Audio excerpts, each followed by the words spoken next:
A very good morning to all students. Once again, we are coming to introduce a new topic of class 12 business studies. And you know very well, we are talking about the new chapter of business studies, that is a marketing management. In this chapter, we already discussed a few important topics related to the marketing management, that is what is marketing, what is marketing management, what are the function of the marketing management, what are the process of the marketing management, objective of the marketing management, and selling, difference between the selling and marketing. In the last video, we already discussed the 5 important marketing management philosophies or concept. You know very well, we have 5 types of the marketing philosophies which guide us to manage any kind of the marketing activities, like a production concept, product concept, selling concept, marketing concept, and societal marketing concept. As well as we discussed in the last video the importance of the marketing, role of the marketing for the firm and for the economy.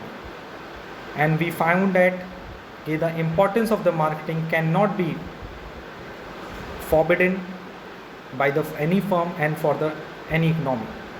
कोई भी economy हमारे marketing से काफ़ी influence होती है, क्योंकि with the help of the marketing, first of all we analyze the need and wants of the customer and consumer, and thereafter we create a product according to the customer.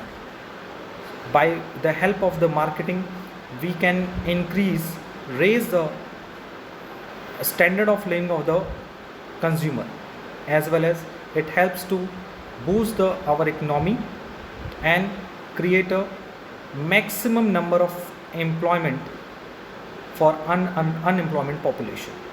So now, after the discussing a various important topic of the marketing management, now we will move to the next topic of the marketing, that is a function of marketing. You can see that the function of marketing, the marketing process involves a number of function or activity to be performed by the marketer to provide goods and services to the consumer. यानी अगर हम function of marketing की बात करें तो पूरी marketing process में हम उन सारे फंक्शंस को इन्वॉल्व करते हैं, उन सारी एक्टिविटी को इन्वॉल्व करते हैं जिसमें हम किसी भी गुड्स एंड सर्विसेज को मार्केटर से लेकर कस्टमर तक पहुंचाते हैं. So what are the rights, responsibility and basically we can say what are the function of marketing in which marketer provide goods and services to the customer. So the first function is gathering and analyzing market information.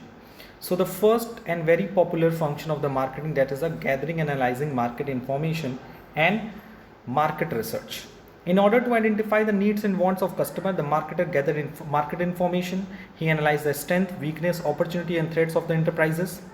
Such analysis helps the marketer to take decision regarding the diversification, improvement of product, expanding market etc. For this purpose, computer and online site are increasingly used. Basically होता क्या है, जो पहला function है marketing का वो ये है कि मार्केटर सबसे पहले किसी भी गुड्स एंड सर्विसेज को प्रोड्यूस करने से पहले वो मार्केट से इंफॉर्मेशन लेता है, उसको एनालाइज करता है, यानी मार्केट को रिसर्च करता है. Basically he analyse the needs and wants of the customer, यानी कस्टमर की नीड क्या है, वांट क्या है, पहले वो समझता है, इन्फॉर्मेशन लेता है और एनालाइज करता है कि उसके पास क्या स्ट्रेंथ है उस नीड्स एंड वांट को फुलफिल करने के लिए, उसकी क्या वीकनेस है, मार्केट में क्या अपॉर्चुनिटीज़ हैं और मार्केट में क्या थ्रेट्स हैं. और एनालाइज करने के बाद वो डिसीजन लेता है राइट रिगार्डिंग डाइवर्सिफिकेशन, यानी हमें कितने तरह के प्रोडक्ट बनाने चाहिए. यू कैन सी डैट एक कंपनी कई तरह के प्रोडक्ट बनाती है. इम्प्रूवमेंट इन प्रोडक्ट, उसे अपने प्रोडक्ट में, एग्जिस्टिंग प्रोडक्ट में क्या इंप्रूवमेंट करने की ज़रूरत है. एक्सपेंडिंग मार्केट, क्या उसे अपने बिजनेस के मार्केट को लेवल को बढ़ाना है कि एक लिमिटेड एरिया में मार्केट करना है, यानी एक लिमिटेड एरिया में अपने प्रोडक्ट को सेल करना है. For this purpose generally we can see that the computer and online site are increasingly used. Generally हम सर्वे कराते हैं, जनरली हम ऑनलाइन एंड कंप्यूटर के थ्रू लोगों से फीडबैक लेते हैं और ये इंफॉर्मेशन गैदर करने की कोशिश करते हैं कि कस्टमर की नीड एंड वांट क्या बेसिकली है क्या. सो at the last, before the concluding of this function, what are the important point related to this function? Ki first of all we identify the needs and want of the customer and gather a market information and analyze the strength, weakness, opportunity and threats of the enterprises, and decision regarding the diversification, improvement in product. The number second is market planning, यानी जब information है हो गई हमारे पास, then after market research the marketer has to develop an appropriate marketing plan to achieve the marketing objective of an organisation. यानी market research करने के बाद मार्केटर क्या करता है, एक एप्रोप्रिएट मार्केटिंग प्लान डिज़ाइन करता है। उस मार्केटिंग प्लान में क्या होता है कि वो सबसे पहले अपनी मार्केटिंग ऑब्जेक्टिव डिसाइड करता है कि बेसिकली उसका मार्केटिंग ऑब्जेक्टिव क्या है। You know very well they are basically two marketing objective. The first one is a price penetration and screaming the price policy. देखिए स्क्रीमिंग द प्राइस पॉलिसी क्या होती है कि इसमें हम क्या करते हैं, मैक्सिमम प्रॉफिट अर्न करने की कोशिश करते हैं। और प्राइस पेंट्रेशन क्या मतलब क्या होता है, मिनिमम प्राइस अडॉप्ट करते हैं, यानी कि वो या तो अपनी प्राइस हाई रखेगा इनिशियली या तो मार्केट प्राइस कम रखेगा। तो वो डिपेंड करता है मार्केटिंग ऑब्जेक्टिव्स पे कि हमारा मार्केटिंग ऑब्जेक्टिव क्या है, कि वो इनिशियली हम ज़्यादा से ज़्यादा प्रॉफिट अर्न करना चाहते हैं या फिर हम इनिशियली मार्केट शेयर अडॉप्ट करना चाहते हैं। You can take the example of the Jio, Reliance Jio. You can see that Reliance Jio ने फर्स्ट फ्यू ईयर्स हम लोगों को क्या किए, फ्री 4G सर्विसेज प्रोवाइड की, फ्री कॉलिंग सर्विसेज प्रोवाइड की और उसके लिए कोई चार्जेस नहीं लिया। सो उसने स्टार्टिंग में हमसे अपनी प्रोडक्ट एंड सर्विसेज के लिए कोई चार्जेस नहीं लिया, बट आफ्टर डैट जब वो उसका मार्केट शेयर काफ़ी स्ट्रॉन्ग हो गया, उसे मार्केट में यहाँ तक कि उसकी जो पहले से रिलायंस की जो कंपनीज चलती थी टेलीकम्युनिकेशन सेक्टर की, वो काफ़ी लॉस मेकिंग थी। सो उसने अपने डिफिसिट को फुलफ़िल किया। आज प्रेजेंटली रिलायंस जियो की स्थिति ये है कि वो सबसे ज़्यादा मार्केट शेयर अडॉप्ट कर चुकी है कम्युनिकेशन सेक्टर में, एज वेल एज वो एकमात्र ऐसी कंपनी बन गई जिसके पास डेप्ट नहीं है। So we can say it is market planning, very important part, कि हमने पहले कस्टमर का रिसर्च किया, कस्टमर की नीड एंड वांट को एनालाइज किया और उसके अकॉर्डिंग अपनी मार्केटिंग ऑब्जेक्टिव डिसाइड की कि हम अपने प्रोडक्ट एंड सर्विसेज को ऐसे मार्केट में लॉन्च करेंगे और हम किस ऑब्जेक्टिव के साथ मार्केट में बिजनेस करेंगे। Okay, the number third is product designing and development, यानी after the marketing planning customer every marketer moves to the product designing and development. The design of the product not only helps to make it attractive but also helps in improving its performance, providing it a competitive advantage over the other products present in the market. Yes, product designing and development आप सोचो तो बहुत छोटी सी बात है. For me it is a very small thing, but for the marketer is a very big thing, because you know very well कि कभी कभी कुछ प्रोडक्ट ऐसे होते हैं जो हमारे नीड्स एंड वांट के अकॉर्डिंग नहीं होते हैं, लेकिन तब भी हम उस प्रोडक्ट को खरीदते हैं due to the designing of the product, due to the attraction power of the product. कभी कभी कुछ प्रोडक्ट ऐसे होते हैं जो देखने में इतने अच्छे होते हैं या सुनने में इतने अच्छे होते हैं जिनकी फैशन चल जाते हैं। सो हम उन प्रोडक्ट की हमारे लिए कोई यूज़ नहीं होता, but we can purchase such kind of the product due to the fashion. और ये इस तरह के प्रोडक्ट में कॉम्पिटिटिव एडवांटेज भी मिलता है। अगर हम प्रोडक्ट डिज़ाइनिंग एंड डेवलपमेंट की बात करते हैं तो कहीं ना कहीं हमें कॉम्पिटिटिव एडवांटेज भी मिलता है कि अगर उस तरह के प्रोडक्ट कई हैं मार्केट में कई तरह के प्रोडक्ट हैं, लेकिन हम इसी प्रोडक्ट को क्यों खरीदेंगे, क्योंकि कहीं ना कहीं उसका प्रोडक्ट डिज़ाइनिंग और डेवलपमेंट अन्य कंपनियों से, अदर कंपनी से काफ़ी बेटर होता है। So product designing and development is very important part of the marketing and it is very important function of the marketing. The next in a four function of the marketing is a standardisation and grading. Is when we are talking about the standardization and grading, so one by one we explain this. What is standardization and grading? So what is standardization? It refers to the process of setting a standard regarding the quality, price, packing, technology, equipment, etc. for the production of the product.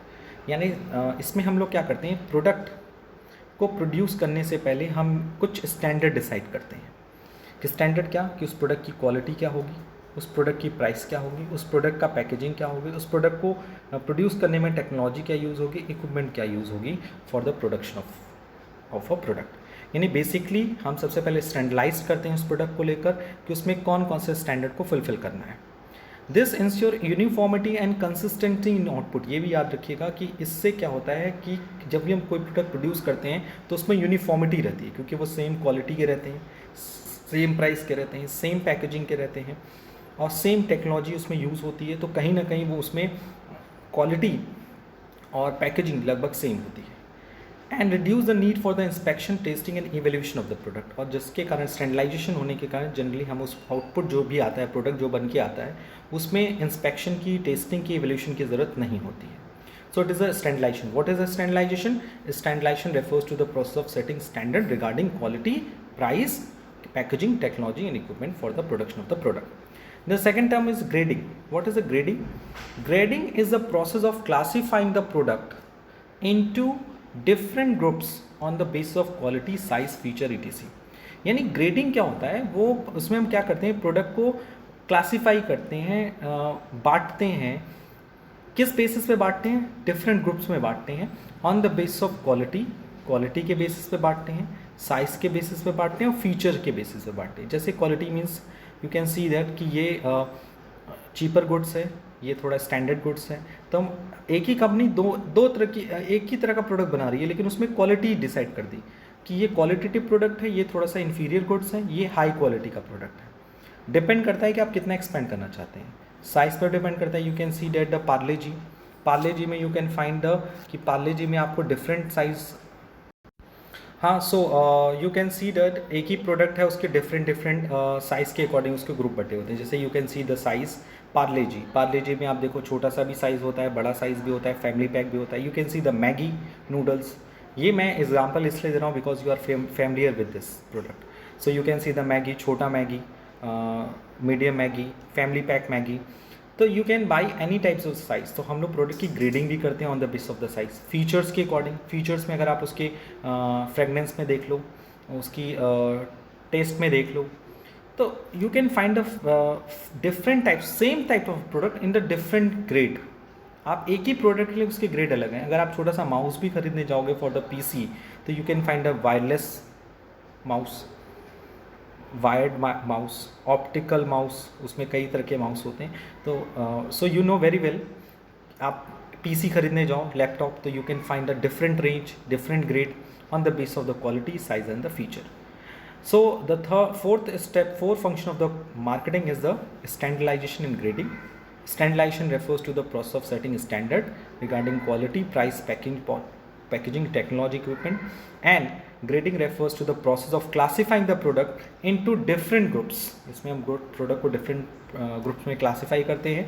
किस basis पे? Quality के basis पे, size के basis पे, features के basis पे.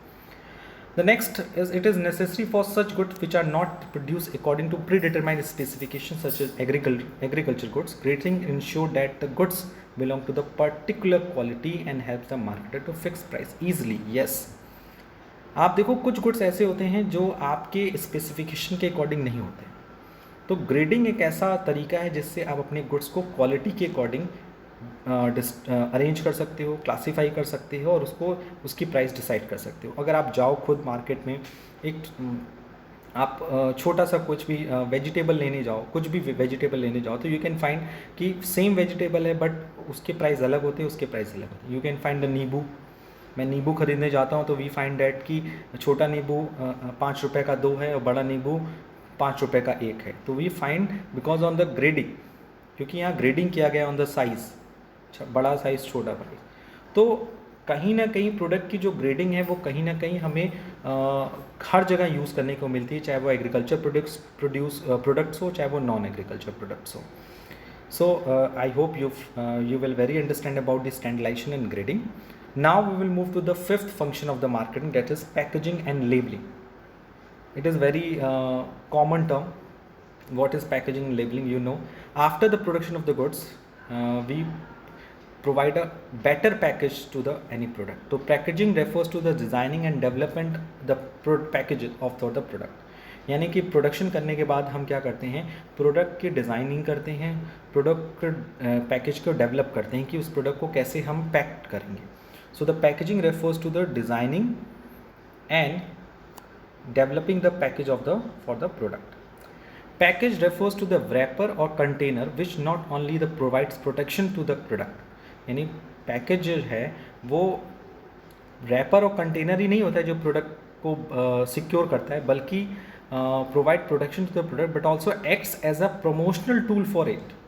और न सिर्फ वो प्रोडक्ट को प्रोटेक्शन देता है बल्कि वो प्रमोशन भी करता है. यू कैन सी डैट कि sometimes we purchase any kind of product due to the attractive packaging. कभी कभी हम कुछ प्रोडक्ट ऐसे भी खरीद लेते हैं जिसकी पैकेजिंग काफ़ी अट्रैक्टिव होती है. तो पैकेजिंग का जो मेन एम होता है वो होता है प्रोडक्ट को सेफ्टी देना, प्रोडक्ट को प्रोटेक्शन देना, बट लोगों ने उसको भी एक वेपन की तरह यूज़ किया है और आज अच्छी पैकेजिंग के थ्रू उसका प्रमोशन भी किया जाता है. लेबलिंग क्या है? Labelling refers to the designing and development the label to be put on the package. Package मतलब जो प्रोडक्ट को प्रोटेक्शन दे, थोड़ा सा अट्रैक्टिव बनाए। और लेबलिंग क्या होता है? Give the necessary information of the product. You can see the package, package पे आप generally you can see the name of the product, MFG, production date of the product, expiry date of the product, and give the name and address of the company, किस company ने इस product को produce किया है, और company का factory कहाँ पे है, बैच नंबर क्या है, ये सारी इन्फॉर्मेशन क्लियर उसमें मेंशन होती है। And as well as the MRP, maximum retail price, भी प्रिंटेड होता है। A label is carrier of the information. It may be a simple tag or a complex graphic providing detail about the product. तो basically packaging और labelling दोनों एक साथ use किया जाता है कि किसी प्रोडक्ट का पैकेज बनाया जाता है, पैक किया जाता है, तो उस पर उसकी लेबलिंग भी की जाती है। पैकेजिंग जहाँ प्रोडक्ट को सेफ बनाता है और अट्रैक्टिव बनाता है, साथ साथ लेबलिंग उस प्रोडक्ट से रिलेटेड इन्फॉर्मेशन, इंपॉर्टेंट इन्फॉर्मेशन भी कन्वे करता है। The sixth step of the marketing is the branding. You can see that there are various thing which includes in the marketing. Marketing का फील्ड कितना deep है, you can see कि सबसे पहले market research किया गया। मार्केट रिसर्च करने के साथ साथ उसमें पैकेजिंग करना और लेबलिंग करना, such kind of things we can done under the marketing function. And when we are talking about the branding, तो branding refers to the process of giving a name, sign, symbol और a combination of all a product for its creating its identification. Branding क्या होती है? किसी भी product को हम कोई नेम प्रोवाइड करते हैं या उसको साइन प्रोडक्ट प्रोवाइड करते हैं, जिस नेम एंड साइन के थ्रू ही हम उस प्रोडक्ट को ईजिली आइडेंटिफाई कर सकें। It helps to differentiate the product from other product available in the market. Generally ये प्रोडक्ट को दूसरे प्रोडक्ट से अलग बनाती है। And it also helps to build customer loyalty and promising sales. और ये कहीं ना कहीं कस्टमर की लॉयल्टी और सेल्स को प्रमोट करने का एक तरीका भी होता है। And you can know very well brand एक इंपॉर्टेंट टर्म है। ब्रांड से क्या होता है कि हम किसी भी प्रोडक्ट को एक नेम देते हैं, फेम देते हैं या सैम्बल देते हैं। You can see the Reebok shoes, आप उस पर देखो स्पैम्बल बना होता है। You can see the symbol related to the Adidas. आप ब्रांडेड प्रोडक्ट में चले जाओ, सन ग्लासेस में, तो उसमें भी रेबन के चश्मे होते हैं, ग्लासेस होते हैं, तो उस पर भी प्रिंटेड होते हैं। तो आप दूर से देख लेते हो कि वो प्रोडक्ट किस कंपनी का है, वो एश्योर्ड है कि नहीं एश्योर्ड है। उसी तरह से जो ब्रांडिंग है वो कहीं ना कहीं से प्रोडक्ट को दूसरे प्रोडक्ट से अलग बनाती है। कह रहे यार ये तो अच्छा वाला है क्योंकि ये तो ब्रांडेड है। You can see even you purchase the jeans, तो जीन्स में भी कई क्लॉथ्स में भी, जीन्स में जब आप परचेस करते हो उसमें कई तरह के ब्रांड्स होते हैं। टी शर्ट्स में ब्रांड्स होती हैं, तो यू कैन परचेज। एक बहुत ही बेसिक और फेमस एग्जांपल है बिंग ह्यूमन की ड्रेसेस। तो आप उसमें देखते हो बिंग ह्यूमन के ड्रेसेस होते हैं। एंड ट्रेंड से भी आप कपड़े खरीदते हो, तो you can find the different brands. आप डिफरेंट ब्रांड से डिफरेंट प्रोडक्ट खरीदते हो और ब्रांड कहीं ना कहीं आपको इन्फ्लुएंस करता है to purchase any kind of the product. Number 6 is customer support services. It is very important part. Customer support services refers to the after-sale services, handling of complaints, credit services, maintenance services, and consumer information provided along with the product of to the consumer. Basically, you know very well after-sale of service. Generally जब product बन जाता है, उसकी packaging, labelling सब होने के बाद, जब उसकी ब्रांड नेम करने के बाद जब उसको मार्केट में सेल कर देते हैं, तो सेल करने के बाद भी या सेल करने वक्त हमें कई तरह की प्रॉब्लम्स देखने को मिलती हैं। जैसे the first one is the service after sale. जैसे you know can see the mobile phone के 1 साल की वारंटी होती है कि अगर 1 साल में मोबाइल फ़ोन में किसी प्रकार की फॉल्ट आती है तो you can go the customer care office and you can repair it free of cost. तो आप फ्री ऑफ कॉस्ट उसका रिपेयरिंग करा सकते हो। तो सेल आफ्टर सर्विस ये भी मार्केटिंग का एक हिस्सा है। हैंडलिंग द कंप्लेंट्स, अगर आपको उस प्रोडक्ट से रिलेटेड कोई कंप्लेन आ रही है तो you can see this kind of complaint, चाहे वो ऑनलाइन परचेस करो चाहे ऑफलाइन परचेस करो। कंप्लेंट्स के लिए आपके लिए कस्टमर सपोर्ट सर्विसेज भी प्रोवाइड की जाती हैं। क्रेडिट सर्विस भी यू कैन सी डैट कि if you have a no money,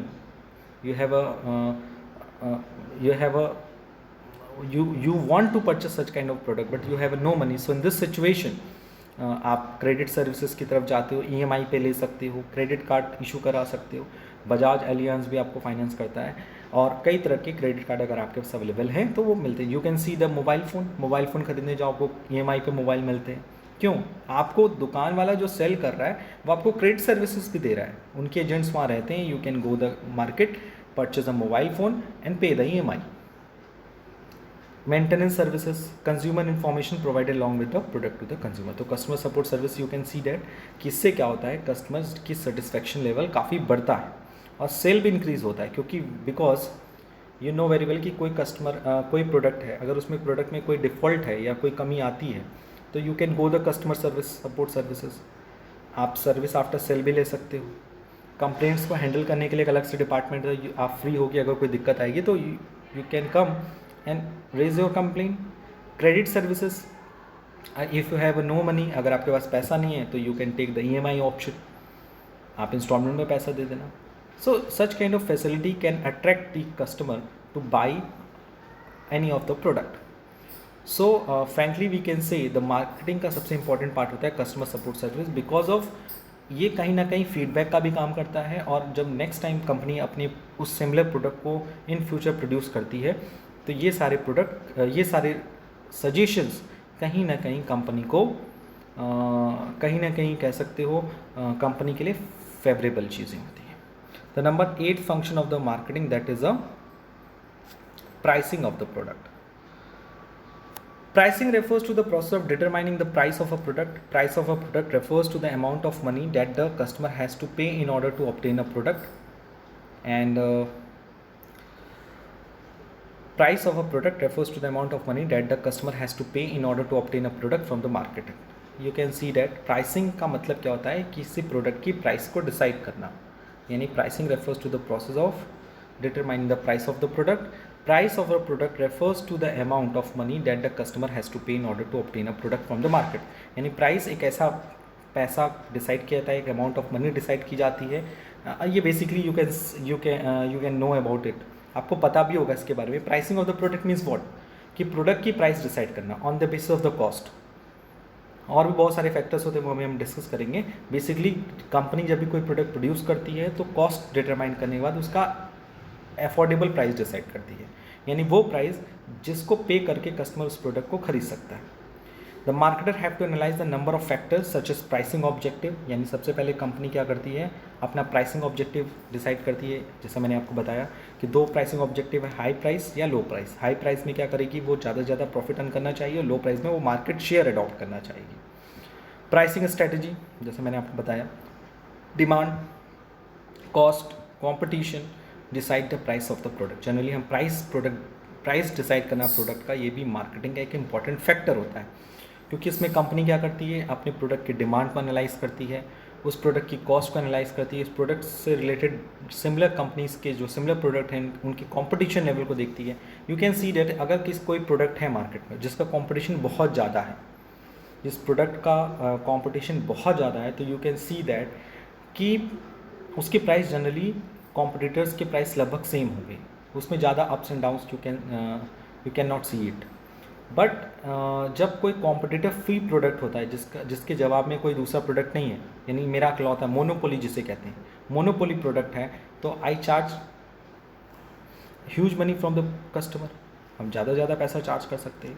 so pricing of the product is a very important part of the marketing, because of price पे depend करता है कि एक कंपनी को कितना फ़ायदा होगा, और प्रोडक्ट का प्राइस ज़्यादा होगा तो डिमांड भी कम हो जाएगी. तो हमें अपने डिमांड को भी देखना है, प्रोडक्ट की कॉस्ट को भी देखना है, कॉम्पिटिशन लेवल को भी देखना है. Next line is generally lower the price higher would be the demand for the product, therefore is is considered as one of the most crucial decision in the marketing.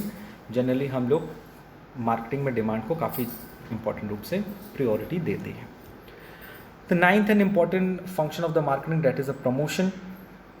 Promotion refers to the process of information the customer about the product and then persuading them to buy it.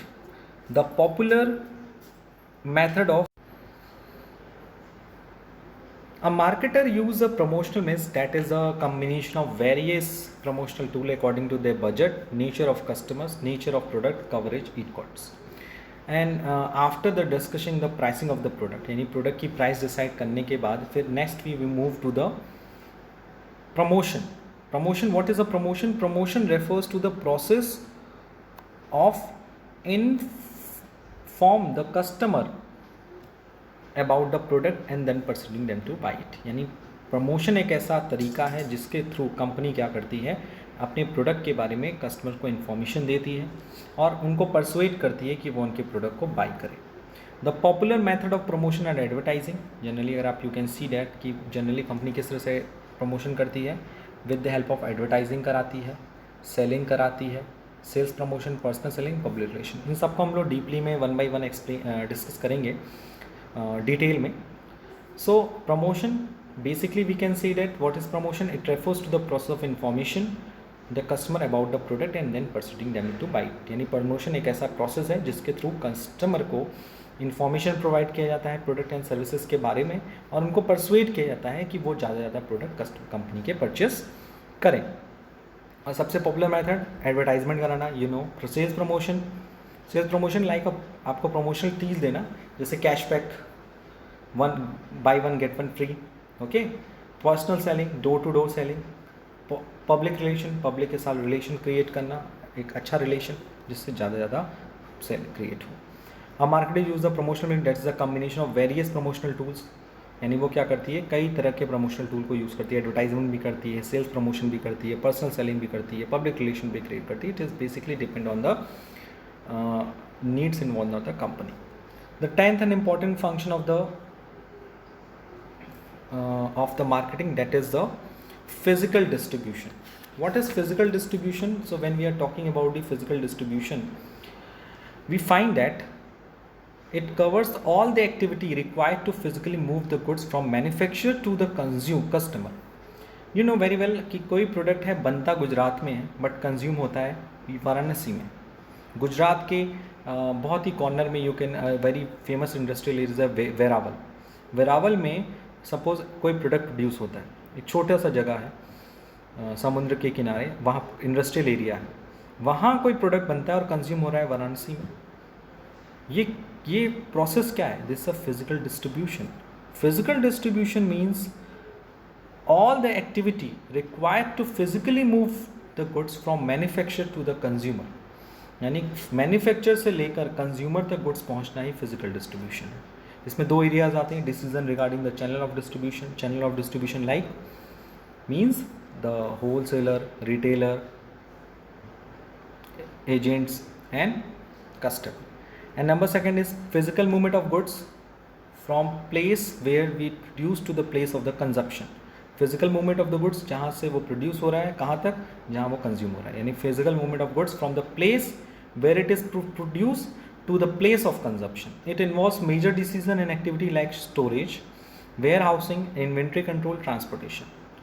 So अगर physical movement of goods पे अगर हम focus करें तो we find that इसमें हम लोग क्या क्या स्टडी करते हैं, स्टोरेज के बारे में कि हम प्रोडक्ट को कितना स्टोर करें, उसकी warehousing facilities, inventory control. Inventory control मतलब मिनिमम इन्वेंट्री कितना होना चाहिए, मैक्सिमम कितना होना चाहिए। मिनिमम इन्वेंट्री रहेगा तो यू कैन फाइंड दैट कि रॉ मटेरियल्स शॉर्टेज हो सकता है कि आपका प्रोडक्शन प्रोसेस रुक जाए। एक्सेस हो जाएगा तो you can fair about the damage of the product, ख़राब होने का चांसेस रहेगा, जलने की चांसेस रहेंगी, और कहीं ना कहीं आप एक एक्सेस कॉस्ट भी बियर कर रहे हैं क्योंकि आप उसको स्टोर करके रखें। हो सकता है मार्केट प्राइस इन फ्यूचर उसकी डिक्लाइन हो जाए। तो various factor related to the physical distribution decide under the marketing concept. The 11th is transportation. I want to explain it very shortly. What is transportation? It involves the physical movement of the goods from one place to the another. While production of goods takes place at a place, its consumers are spread over a vast area. Therefore, it is necessary to make available these product places to where they are needed. Transportation is a very important part of the and very important function of the marketing because of with the help of transportation हम क्या करते हैं, किसी भी goods को production place से लेकर जहाँ उसका कंजप्शन है वहाँ तक पहुँचाते हैं। You can imagine, you can not imagine without the transportation we can not consume any goods very easily. आप देखते हो यहाँ बैठ के हमें आराम से, शायद लॉकडाउन था, यू कैन सी डैट, तो आपको हर तरह की जो नेसेसिटी गुड्स है वो ईजिली अवेलेबल हो रहे थे ड्यू टू द ट्रांसपोर्टेशन। अगर ट्रांसपोर्टेशन ही बंद हो जाता तो sure you can see that कि we could not consume the necessity good at the time of the lockdown. So the transportation is a very important part of the marketing क्योंकि जब consumption ही नहीं होगा तो प्रॉफिट रिकवर नहीं हो पाएगा, price recover नहीं हो पाएगा। And the last and important function of the marketing that is a storage and warehousing. Usually there is a time gap between the production and procurement of goods and their sales. Therefore, it is necessary to make arrange for storage of goods in order to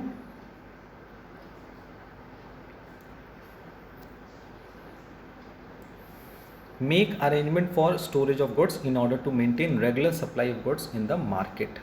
So what is storage and warehousing? अगर हम देखें तो production और procurement goods में काफ़ी difference होता है, यानी गुड्स को प्रोड्यूस करने से लेकर गुड्स को प्रोक्योर करना यानी अरेंज करना और फिर उसको सेल करने में समय होता है। जैसे प्रोडक्शन गुड्स अभी हुआ, फिर वो गुड्स प्रोड्यूस होने के बाद क्या होगा, अपने अपने एरियाज़ में जाएगा, फिर उसमें सेल होगा, तो काफ़ी समय लगता है बीच में। ऐसा तो नहीं तुरंत प्रोडक्शन हुआ, चौराहे की जलेबी की दुकान तो नहीं है, ये मैं एग्जांपल दे रहा हूँ। या आप देखो कि घर भीड़ लगी हुई है, जलेबी आ रही है, कचौड़ी सब्जी आ रही है और लोग बैठ के खा रहे हैं, नहीं। अगर आप प्रोडक्शन की बात करें, मार्केटिंग कॉन्सेप्ट की बात करें, तो first of all we produce the goods, thereafter उसकी पैकेजिंग लेबलिंग के बाद हम उस गुड्स को डिफरेंट एरिया में सप्लाई कराते हैं। सप्लाई करने के बाद वो गुड्स क्या होता है, कंज्यूमर, होलसेलर से रिटेलर, रिटेल से कंज्यूमर के पास पहुंचना, उसमें टाइम लगता है। तो उसके लिए स्टोरेज एंड वेयर हाउसिंग की फैसिलिटी होनी ज़रूरी है ताकि गुड्स को हम रेगुलर सप्लाई में मेंटेन रखे रहें। तो इसलिए it is a very important because it is also help to avoid delay in delivery. कभी कभी ट्रांसपोर्टेशन की कुछ प्रॉब्लम आ गई तो ऐसा ना हो कि खाने के लिए हम लोग परेशान हो जाए, सो कंजप्शन के लिए प्रॉब्लम आई, सो इसके लिए हम लोग डिले को अवॉइड करते हैं। Meeting contingencies and demand, establishing the price of the product of the market, thus it helps to create time utility. याद रखिएगा, with the help of storage, warehousing and transportation हम time utility create करते हैं। हमारा time बचता है, जब time available होता है तो हम उस गुड्स एंड प्रोडक्ट को गुड्स के या प्रोडक्ट को प्रोडक्शन एरिया से लेकर आते हैं कंजप्शन एरिया में, वहाँ उसको स्टोर करते हैं, वेयर हाउस करते हैं और जैसी डिमांड होती है वैसे लोगों तक पहुँचाते हैं। So today we discuss the 12 important function of the marketing. So at the end of the today's video, one by one I want to take the few points. The number one is the gathering and analyzing market information. Number two, market planning. Number three, product designing and development. Number four, standardization and grading. Number fifth, packaging labeling. Number six, branding. Number seven, customer support services. Number eight, pricing of a product. Number nine is promotion. Number 10, physical distribution. Number 11, transportation. And number 12 is storage and warehousing. You can see that we start the marketing from the market research and end with the sale after services. The point number 1 and point number 7. So I hope today we cleared all the topic very easily. Apart from this, if you have any doubts, so please ask me in online classes. आज के लिए इतना ही. Thank you. Thanks a lot.